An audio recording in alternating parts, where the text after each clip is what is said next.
The Hidden Archive.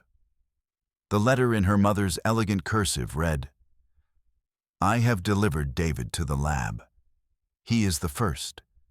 For the good of the town, I give my own blood." Emily held it in the burning basement, surrounded by the skeletal remains of 50 years of secrets, her brother's name still warm on the paper. The fire was closing in. Chief Miller lay pinned beneath a shelf, screaming. And she finally understood. Her mother had buried the evidence specifically for her to find. But that morning had begun like any other. The drip, drip, drip echoed through the post office basement at 7:15 p.m. on a Thursday, when Emily should have been home. The storm outside had been relentless for 3 hours. Rain hammered the narrow windows near the ceiling. The fluorescent tubes above flickered. She gripped the rusted metal ladder with her left hand, the yellow flashlight cutting through the dust-heavy air like a blade. She'd been assigned the leak.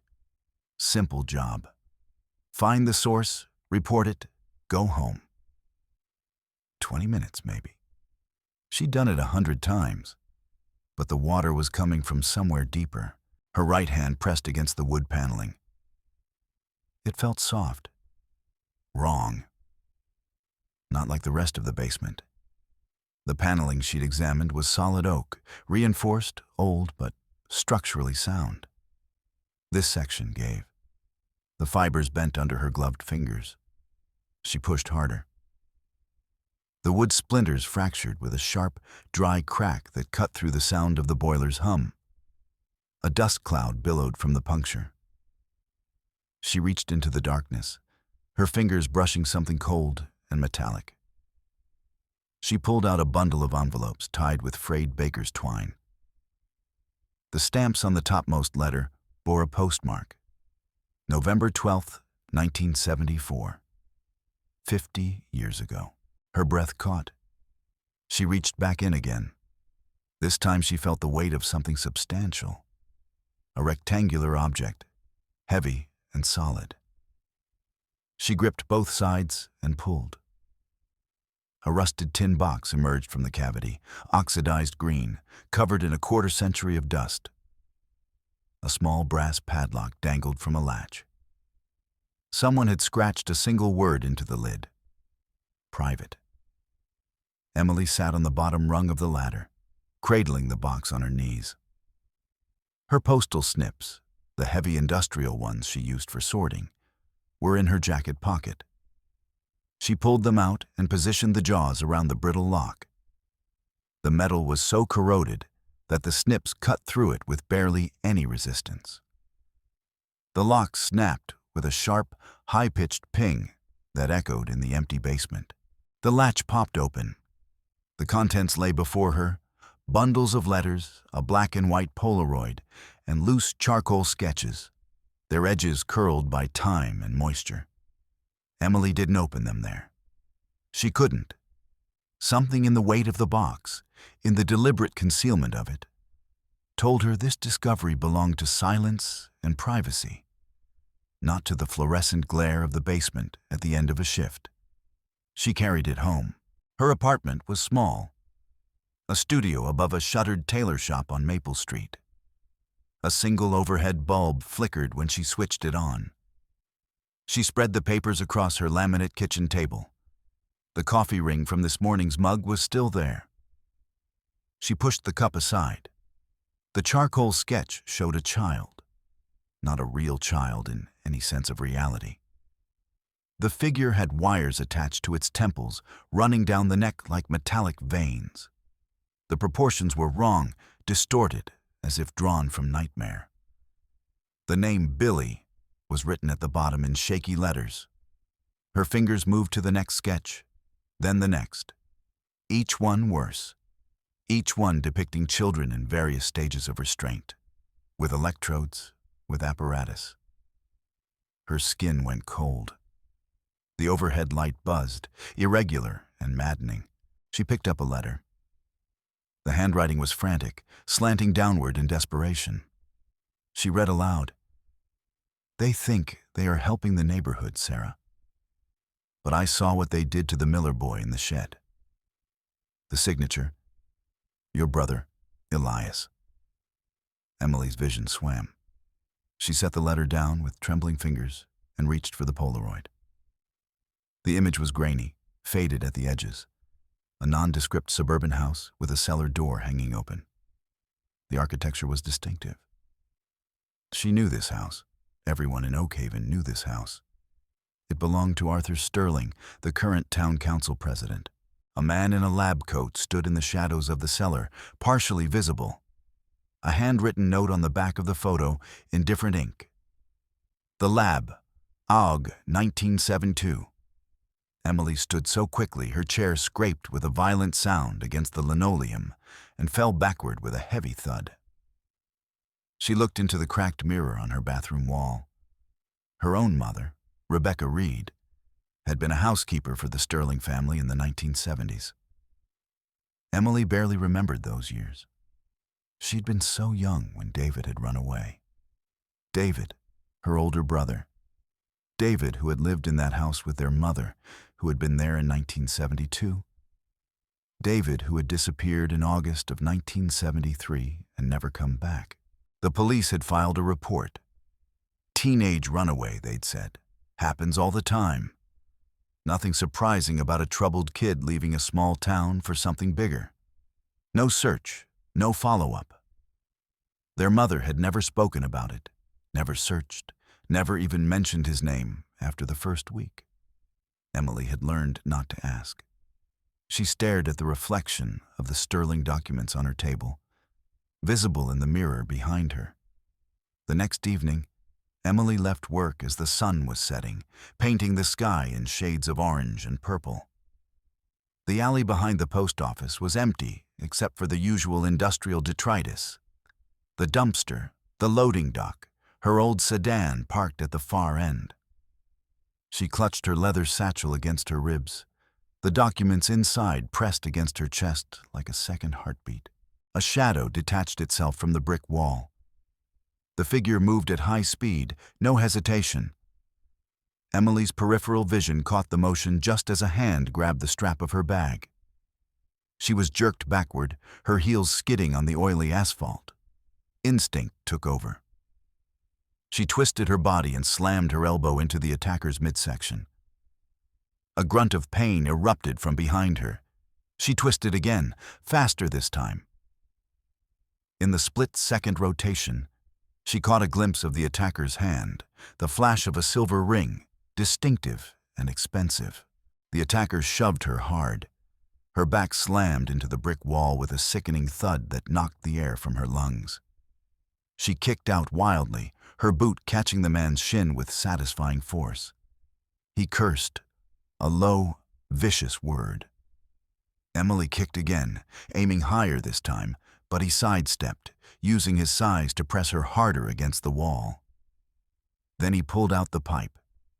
It was short, blunt, industrial, the kind of metal pipe used in construction. He pulled it from inside his jacket and swung. The weapon screamed through the air. Emily's head twisted to the right, and the pipe smashed into the brick exactly where her head had been. Sparks exploded in a bright burst as metal collided with stone. Dust fell like snow. Emily's hand moved to her pocket in pure survival mode. The mail stapler was heavy, industrial grade, the kind built to punch through dozens of pages at once. She pulled it out and swung it like a flail. The metal connected with the attacker's temple with a dull thwack. The man's body went slack for just a moment. That moment was enough. She swung again and again. The attacker staggered backward, raising his hand to his head. He was bleeding. His eyes were unfocused. He turned and ran into the darkness, disappearing into a cloud of steam rising from a basement vent at the end of the alley. Emily stood against the wall, her breath coming in gasps, the stapler still gripped in her hand. Her heart was a wild animal trapped in her ribs. The attack had answered her question. The Sterlings knew she had found something. They knew, and they wanted it back. She decided to confront Arthur Sterling directly. The Sterling estate sat on the highest point in Oakhaven, a sprawling mansion of Victorian architecture and old money. The grounds were manicured within an inch of their lives. Emily walked up the long drive in her postal uniform, carrying an innocuous package. A prop, a reason to be there. A housekeeper, the same woman who had been there in 1975. Emily remembered her face from the photograph, showed her to the study. Arthur Sterling sat behind a massive mahogany desk. His hands were folded in front of him. He wore a gold signet ring. The same ring, Emily was certain, that she had seen on the attacker's hand in the alley. He didn't look up immediately. When he did, his eyes were predatory, scanning her like a scientist examining an insect. Emily slid a photocopy of the charcoal sketch across the desk. The wire child, the first one. She watched his face for any sign of reaction. Nothing. His gaze remained fixed on her eyes. The copy landed on the mahogany surface, and he finally looked down at it. A single, barely perceptible twitch in his left eye. That was all. He stood up slowly and leaned over the desk until he was inches from her face. His breath smelled of peppermint and stale tobacco. When he spoke, his voice was low and gravelly, barely above a whisper. Your mother was a quiet woman, Emily. She knew when to look away. You should learn from her legacy. His hand shot out and gripped her wrist with crushing force. The gold signet ring pressed into her skin, drawing tiny crescents of pain. She felt the strength in his hand. The strength of a man used to absolute control, used to violence being a simple fact of negotiation. Emily pulled her arm back hard. The sudden violence of the movement caught him off guard. She wrenched free and turned toward the door. As she reached for the handle, her eyes caught on a framed photograph hanging on the wall. A family portrait from 1975. 4 people in staged poses.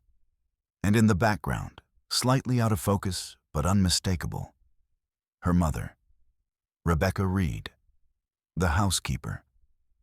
Her face was completely devoid of emotion. Her mother's eyes seemed to look directly at Emily, across the decades, with a message Emily couldn't quite decipher. Emily drove out of the estate without looking back. The road ahead stretched long and empty, leading toward the next county where a sheriff's office operated independently of the Oakhaven police. Independence meant safety. Independence meant someone who wouldn't be complicit. Route 42 cut through rolling hills and increasingly dense fog. The weather had turned unpredictable, the sky darkening even though it was only mid-afternoon. In her rearview mirror, Emily saw the headlights of a black SUV with tinted windows, the same vehicle that had been behind her for the last 6 miles. The SUV accelerated. Emily pressed down on the gas pedal. Her old sedan responded with what little power it had, the engine protesting the demand. The SUV closed the gap. The headlights filled her entire rear window. She could see nothing behind her but that blank, dark grille.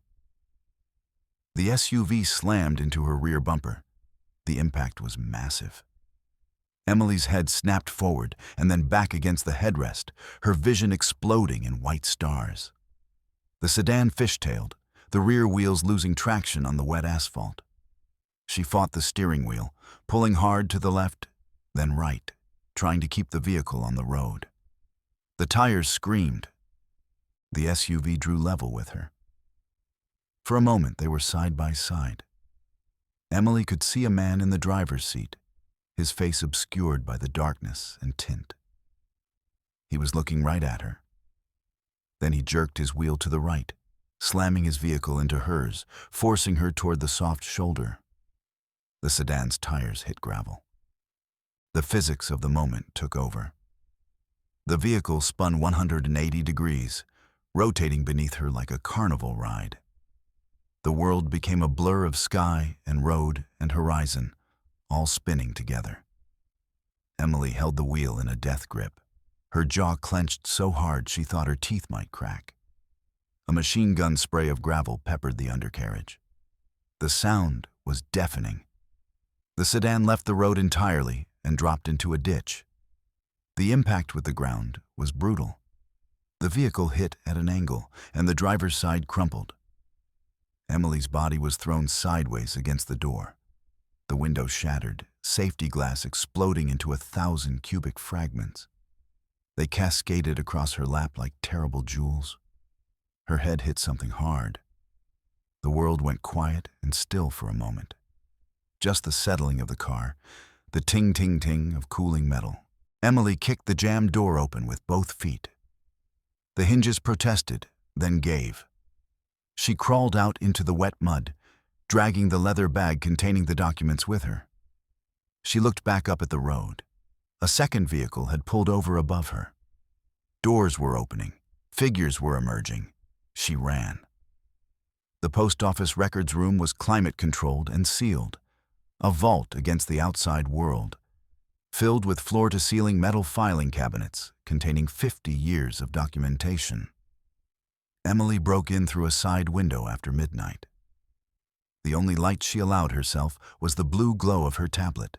She moved through the darkness like a ghost, her fingers trailing across the cabinet labels.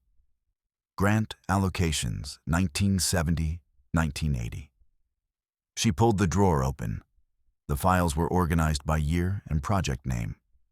She flipped through manila folders, reading tabs, school supplies, road maintenance, fire department equipment, dental clinic. Then, Project Oakhaven, Human Development. The folder was thicker than the others. Emily pulled it out and opened it. Her hands began to shake. Payments to Dr. Howard Sterling for behavioral calibration of local youths. Payments that ranged from $2,000 to $5,000. Multiple payments per month. Next to the amounts was a signature that made Emily's blood go cold. Chief of Police. The current Chief of Police, John Miller. He had approved every payment. She found a list of participants. 19 names. Children from Oakhaven, some with notes. Terminated psychiatric episode. Terminated. Complications during calibration. Terminated. Refused treatment. At the very top of the list, David Reed, 17 years old, dated August 14th, 1973. Next to his name, in handwriting that was definitely not official, someone had scrawled, "Terminated." Emily's breath stopped. The front door of the post office chimed above. The sound echoed through the hallway like a bell announcing her doom. Heavy boots began walking toward the records room. Slow, deliberate footsteps on hard tile. Clack, clack, clack! The sound of someone who knew exactly where they were going, who had no reason to hurry, who was confident in their hunt. Emily looked around the small room. There was no back exit, no window. The light from the hallway was creeping under the door, a thin line of gold illumination spreading across the dark floor. She had nowhere to go. The basement of the Sterling house was not a place designed for human comfort. It was a place designed for control. Emily was tied to a metal folding chair with yellow nylon rope. A single light bulb hung above her, swaying slightly, casting moving shadows across the concrete walls. Her leather bag lay on a nearby table. Chief Miller stood in the shadows, watching her with the clinical detachment of a man examining a laboratory specimen. Her back was bruised from where they'd thrown her against the sedan after pulling her from the ditch. Her face was battered from the crash. One eye was beginning to swell. Blood had dried in a thin line on her cheekbone. Miller pulled out a lighter, a silver Zippo. He flicked it open and the flame illuminated his face, cold, impassive, efficient. He pulled one of the letters from her bag and held it over the flame. The paper curled and darkened. He dropped it into a metal trash can where the fire consumed it entirely. Ashes fell like snow. He picked up another letter, and another. One by one, he burned them. The charcoal sketches, the photographs, all of it. The evidence of 50 years turned to carbon and memory. Emily screamed at him, her voice raw and desperate. She spat and the saliva hit his cheek. Miller didn't flinch. He slowly pulled out a white handkerchief and wiped his face, his movements precise and unhurried. "You killed my brother," Emily screamed. "You helped them do it." Miller folded the handkerchief carefully. His voice, when he spoke, was flat and philosophical. "We were making a more resilient town, Emily. Progress requires sacrifice." He walked over to a medical tray she hadn't noticed before. It was arranged with surgical precision, instruments laid out like silverware. He picked up a syringe. The barrel was filled with clear liquid that moved with the viscosity of oil. He held it up to the light. A small bead of clear fluid squirted from the needle tip. Emily's eyes moved around the basement, and her mind finally grasped what she was seeing. The equipment from the sketches. All of it. Real. Actual. An electroshock machine with leather restraints. Thick copper wiring. And in the corner, a large metal box labeled "Recovery" in faded stencil. Lead-lined steel. A chamber designed for one purpose. Containment. She was the next subject. Emily pulled her right wrist back as far as she could. There was a small piece of safety glass wedged between the floor and the wall, probably from something broken years ago. She'd seen it when they threw her down here. She'd managed to retrieve it, to palm it. Now she pressed it against the rope. The nylon was old, degraded. It took only a few sawing motions before it began to fray. Blood mixed with the cut fibers as the glass bit into her skin. One more pull. The rope snapped. Miller was examining the syringe, his back to her. Emily used that moment. She lunged forward, the chair still attached to her left arm, and drove the top of her head into his nose. The collision was wet and hard. A loud crunch echoed in the basement. Miller's cry of pain was muffled and animal. They fell onto the concrete floor. Emily clawed at his face while he wrapped his heavy hands around her throat. His grip was crushing. Black spots exploded in her vision. She could feel her airway closing, but her right hand found a metal tray, the surgical tray, and lifted it. She swung. The impact against his skull was dull and resonant. Miller's grip loosened. Emily gasped for air, her throat burning. She swung again. He rolled off her, bleeding, but his hand was moving toward his service pistol. Emily kicked the burning trash can toward him. The embers scattered across the basement floor. Burning letters flew everywhere, their hot fragments igniting against the wooden shelves lining the walls. An old curtain caught. The fire spread with terrifying speed, running up the fabric like a living thing. The basement was suddenly illuminated by dancing orange light. Miller got his pistol free and raised it. Emily dove behind the large metal recovery chamber just as he fired. The bullet pinged off the steel with a high-pitched screech, missing her ear by inches. She reached up, her fingers finding the mounting bracket for the CO2 fire extinguisher on the wall above her head. The fire was growing out of control now. The wooden shelf units were collapsing. A massive section fell directly on top of Chief Miller, pinning his legs beneath tons of burning timber. He screamed, a raw, primal sound of agony. His pistol slid across the floor toward the fire, its grip disappearing into the flames. Emily stood in the heat, her lungs burning from smoke inhalation, and walked forward. The falling shelf had knocked open a small wall safe. The door hung ajar. Inside, Emily saw a single white envelope. The only thing not yellowed by time. The only thing worth saving. She reached in and pulled it out. The wax seal bore the Reed family crest. Her mother's crest. Emily's hands shook as she opened it. The handwriting was elegant, controlled. the cursive of a woman educated beyond her station. She read the words, and her world fractured. I have delivered David to the lab. He is the first.